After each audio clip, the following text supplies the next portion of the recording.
Well, you join me on the hottest day of the year here in Connecticut. It is 94 degrees here and the humidity is off the scale, and my 928 is now broken.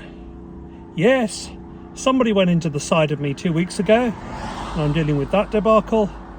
Now the gearbox has given up. My brand new gearbox seems to have given up.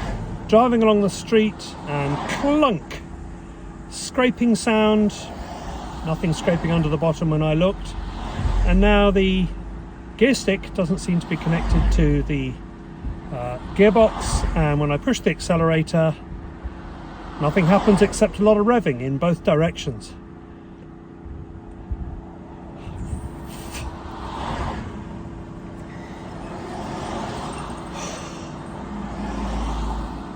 (928) ownership, everyone. I don't know what's going on. Yeah, welcome to classic car ownership, everybody. So there was a great big clunk and then it just stopped propelling itself forward. The gear stick doesn't appear to be connected to the gearbox, and I'm just getting revs, so I'm hoping that's as simple as a prop shaft.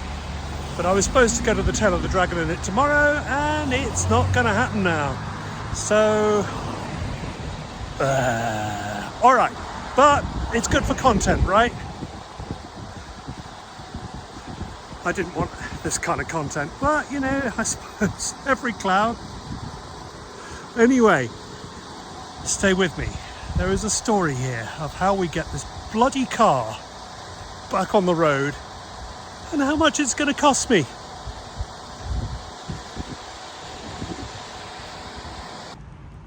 Sit rep.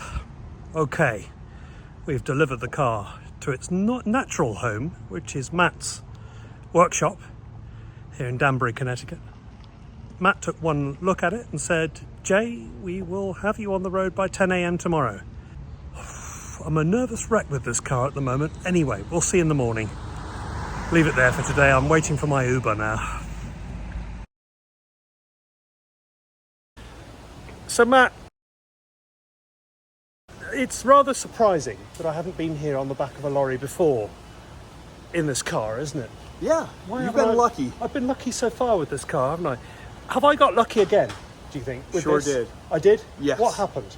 So the bolts for the axle flange came out, and essentially the axle just dropped because you don't have a limited slip. The car wouldn't drive.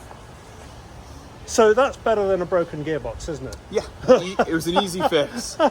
Yeah. So this time then, all you had to do was literally screw them back in. We had to put them back in. We've added red Loctite now, instead of the blue Loctite. Like I said to you yesterday, I've had this problem on multiple Porsches across the range. Not just transaxles, 911s and 911s, 944s, 928s. Yeah. So with red Loctite and really tight. Really tight. We should be good to go.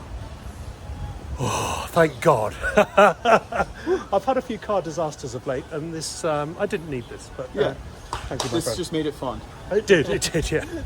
Okay, here we go. Tail of the dragon, here I come.